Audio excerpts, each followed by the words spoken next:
situ ada saya sendiri, Adi Ramadhani, Jimmy Rianto, Muhammad Raihan Pasa, Nazah Ardiansah, Randi Saputra, dan Septian Hermawan. Next.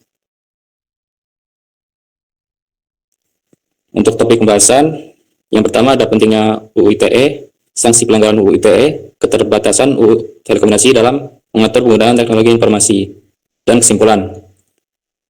Untuk materi yang pertama, yaitu pentingnya UU ITE, akan dijelaskan oleh Jimmy Rianto. Untuk saudara Jimmy, dipersilakan. Nah, baik, di sini saya akan menjelaskan mengenai materi dari UU ITE. Nah, di situ ada Undang-Undang Informasi dan Transaksi Elektronik atau UU ITE itu sendiri, yang dimana merupakan sebuah regulasi penting dalam era digital saat ini. Nah, UU ITE itu sendiri memiliki peran yang sangat krusial, yang di poin pertama membangun ruang digital yang aman dan kondusif. UU ITE itu sendiri mengatur berbagai aspek terkait informasi dan transaksi elektronik, termasuk pencegahan penyebaran informasi bohong, penipuan, dan konten ilegal. Nah, hal ini bertujuan untuk menciptakan sebuah ruang digital yang aman dan kondusif bagi semua pengguna. Di poin yang kedua, dan dari UU ITE itu sendiri ialah melindungi privasi dan keamanan pengguna internet. UU ITE memberikan perlindungan hukum bagi pengguna internet terhadap berbagai bentuk pelanggaran seperti pencurian data pribadi, pencemaran nama baik, dan peretasan. Di poin yang ketiga, mendukung pertumbuhan ekonomi digital. UU ITE menciptakan kepastian hukum bagi pelaku usaha di bidang teknologi informasi dan komunikasi, sehingga mendorong pertumbuhan ekonomi digital. Dan poin yang keempat yakni ialah menjaga kedaulatan negara di ruang digital. Nah, UU ITE itu memungkinkan pemerintah untuk melakukan kontrol terhadap informasi yang beredar di sebuah internet, sehingga dapat mencegah penyalahgunaan informasi dan menjaga kedaulatan negara di ruang digital. Next.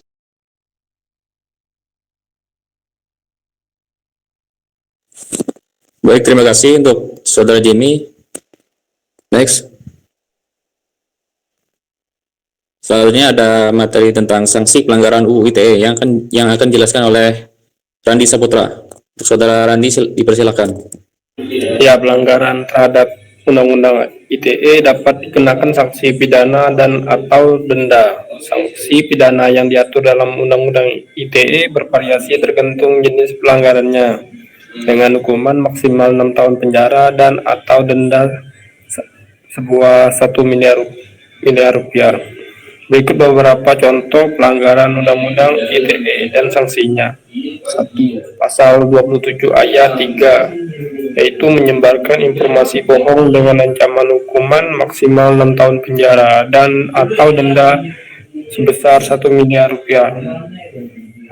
Pasal 28 ayat 2, yaitu melakukan pencemaran nama baik dengan ancaman hukuman maksimal 6 tahun penjara dan atau denda sebesar 6 miliar rupiah.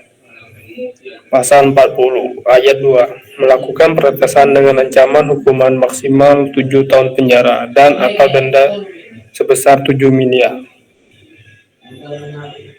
Penting untuk dicatat bahwa penegakan Undang-Undang ITE masih memiliki beberapa kendala, seperti kesulitan dalam pembuktian, yaitu bukti digital yang dibutuhkan untuk menjerat pelaku pelanggaran Undang-Undang ITE seringkali sulit diperoleh. Kedua, interpretasi yang beragam. Beberapa pasal dalam Undang-Undang ITE memiliki interpretasi yang beragam, sehingga berpotensi menimbulkan penyalahgunaan kewenangan. 3. Kurangnya edukasi, yaitu masih banyak masyarakat yang belum memahami Undang-Undang ITE, sehingga berpotensi melakukan pelanggaran tanpa disadari.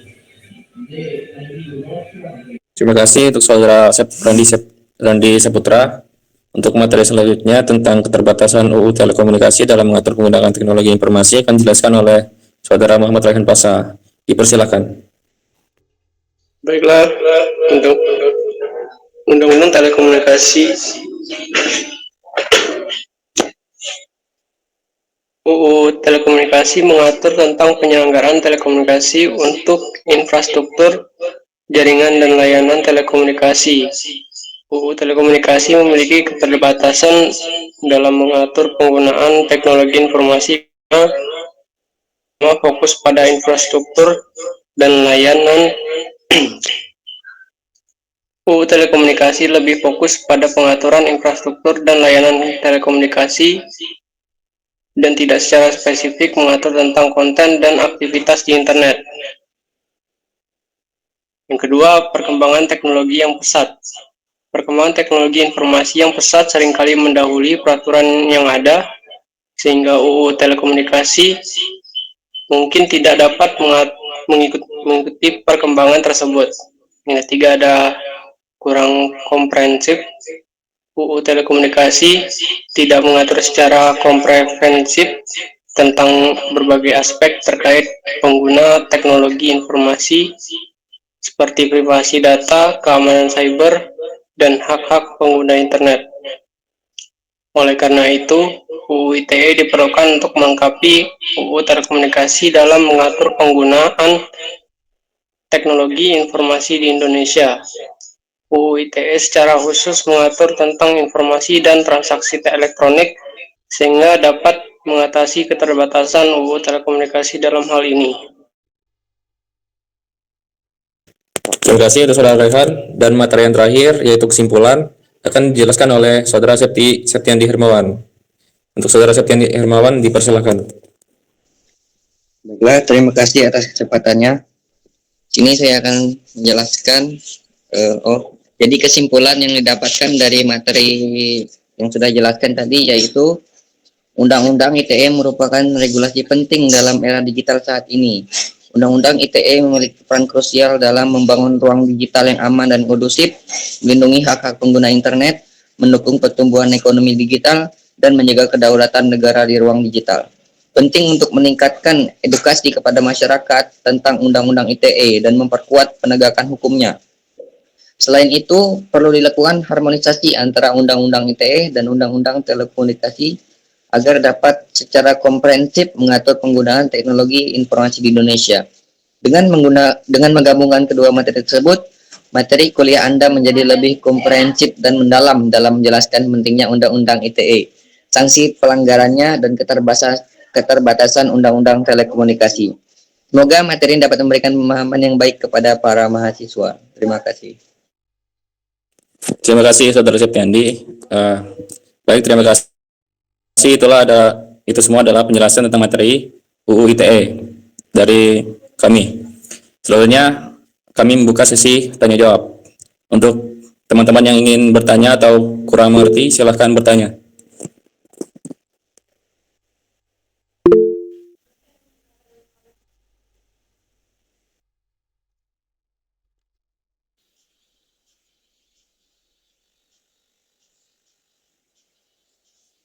Isi Pak. Silakan Saudara Putra, mungkin ingin bertanya. Ini kan undang-undang UU ITE ini kan udah banyak kan, udah beberapa yang direalisasikan.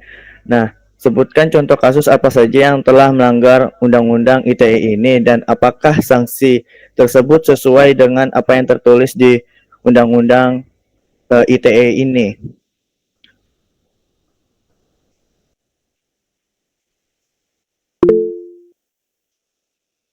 Baik, terima kasih Saudara Putra atas pertanyaannya. Silakan Saudari Intan, ingin bertanya mungkin atau berdiskusi. Iya, nah aku nak diskusi nih, kan kita nih kan di dunia sekarang kan sangat lumrah lah dengan media-media sosial.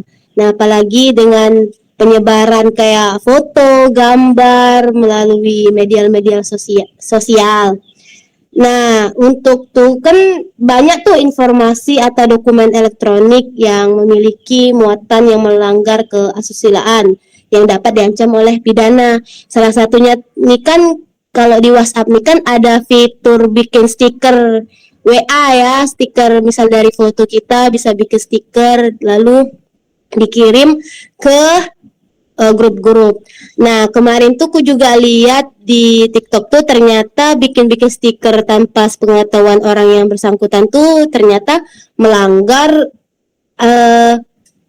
kode etik, melanggar undang-undang ITE ternyata. Nah, Disangsi. untuk yang macam tuh apa ancaman pidana? Baik, terima kasih Saudari Intan atas pertanyaannya. Mungkin teman-teman yang lain ingin bertanya.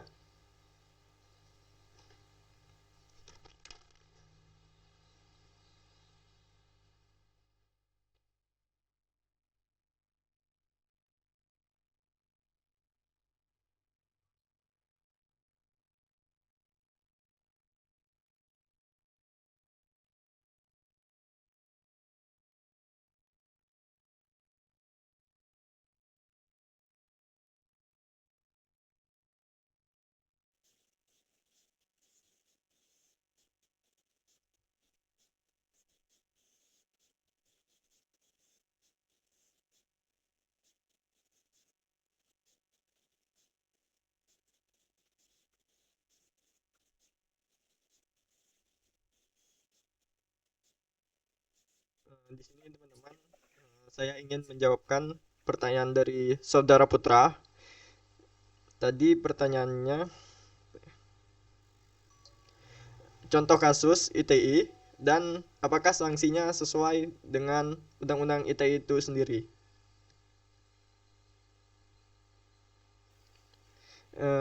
Kemarin pada bulan Mei 2024 ada seorang pendiri Yayasan Islam bernama Saiful Mujani didakwa dengan pasal 28 ayat 2 Undang-Undang ITI karena menyebut Allah Subhanahu wa taala dengan kata lelaki dalam sebuah ceramahnya.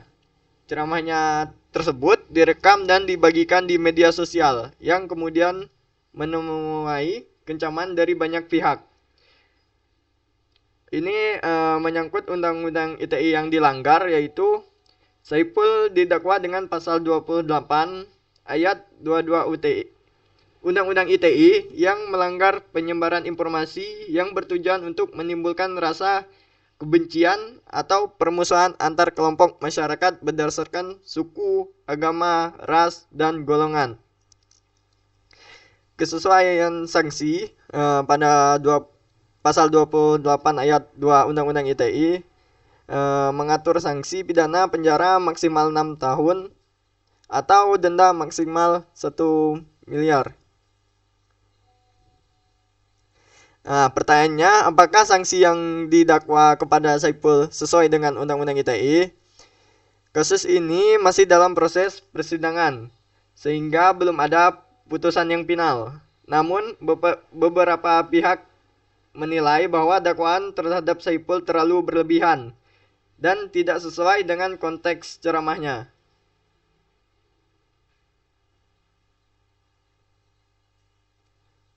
Di sisi lain, pihak yang mendukung dakwaan terhadap Saiful berpendapat bahwa ceramahnya berpotensi menimbulkan perpecahan dan sara. Mereka juga mencontohkan kasus-kasus lain di mana orang didakwa dengan pasal 28 ayat 2 Undang-Undang ITI karena menyebarkan konten yang provokatif di media sosial. Jadi dapat disimpulkan bahwa kesesuaian sanksi dalam kasus pelanggaran Undang-Undang ITI tergantung pada hakim terhadap unsur-unsur pidana yang diatur dalam undang-undang. Pentingnya untuk mempertimbangkan konteks dan niat pelaku saat menilai apakah sanksi yang dijatuhkan sudah tepat. Gimana kepada Saudara Putra jawabannya? Baik, terima kasih atas jawabannya.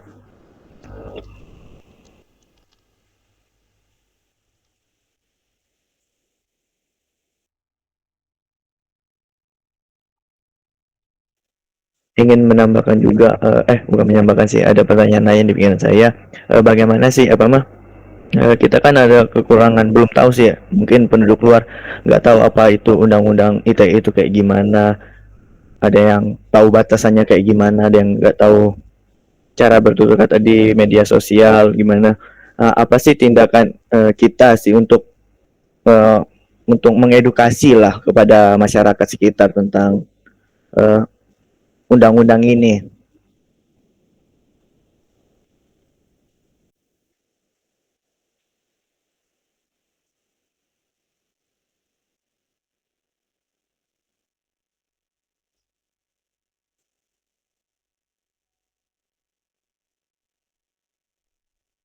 Mungkin ada yang bisa membantu menjawab. Mungkin sebentar Putra, untuk kami berdiskusi dulu. Ya, terima kasih.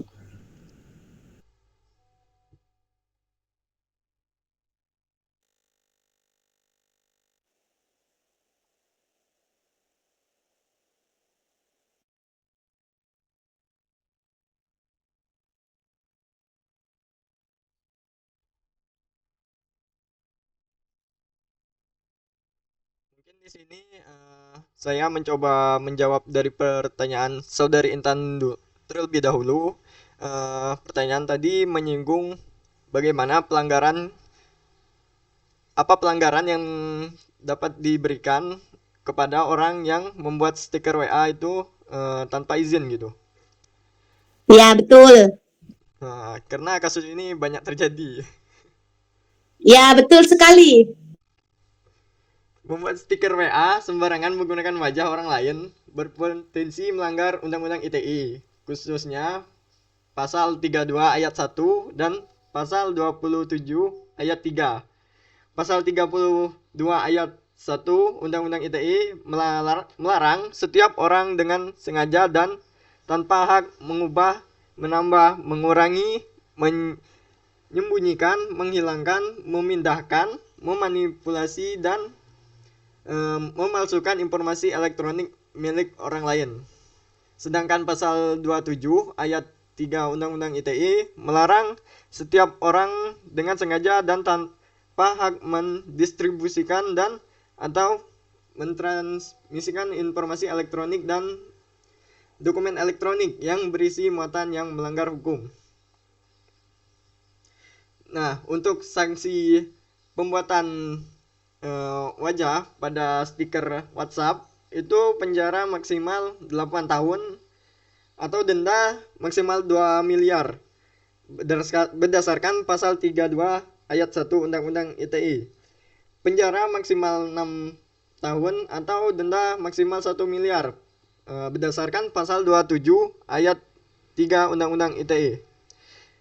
Namun perlu diingat bahwa tidak semua penggunaan wajah orang lain dalam stiker WA merupakan pelanggaran Undang-Undang ITE.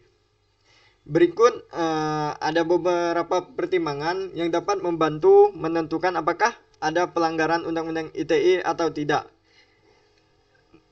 Yang pertama, adanya persetujuan dari pemilik wajah.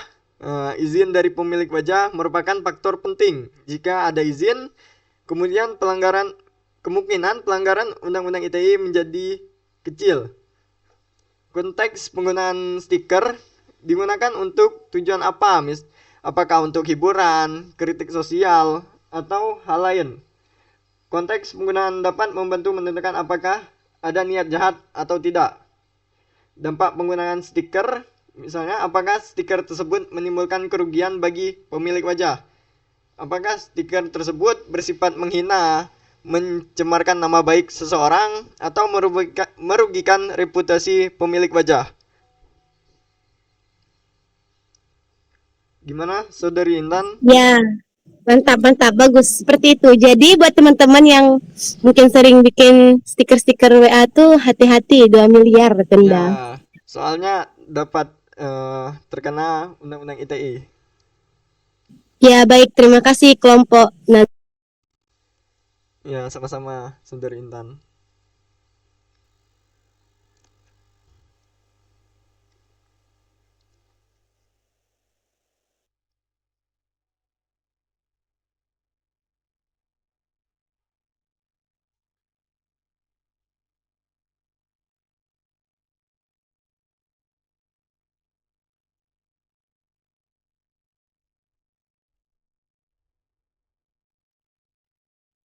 Mungkin kepada saudara Putra tadi menanyakan bagaimana cara mengedukasi Undang-Undang ITE ini kepada masyarakat Indonesia maupun luar negeri. Sekarang kan kita tahu media sosial itu berkembang dengan pesat. Mungkin bagi kami setelah berdiskusi kita dapat menyebarkan informasi menggunakan media sosial baik mungkin dari WA, Instagram maupun website gitu. Kita bisa menyebarkan link mengenai Undang-Undang ITE itu sendiri. Mungkin untuk masyarakat di dalam kita dapat mengedukasi dengan cara mengumpulkan masyarakat itu sendiri. Dengan memberikan materi-materi mengenai Undang-Undang ITE itu sendiri. Gimana Saudara Putra? Oke, langkah yang bagus sih. Terima kasih atas jawabannya.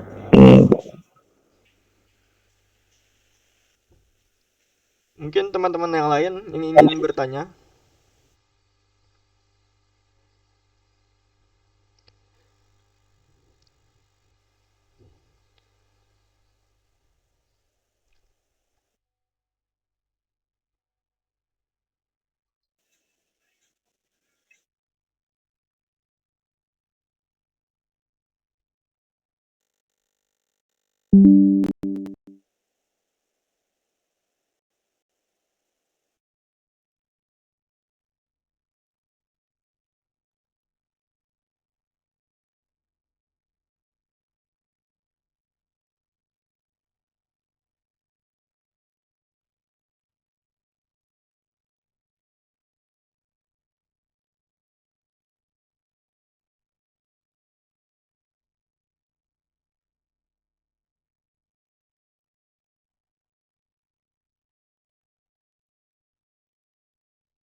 Pertanyaan lain kali.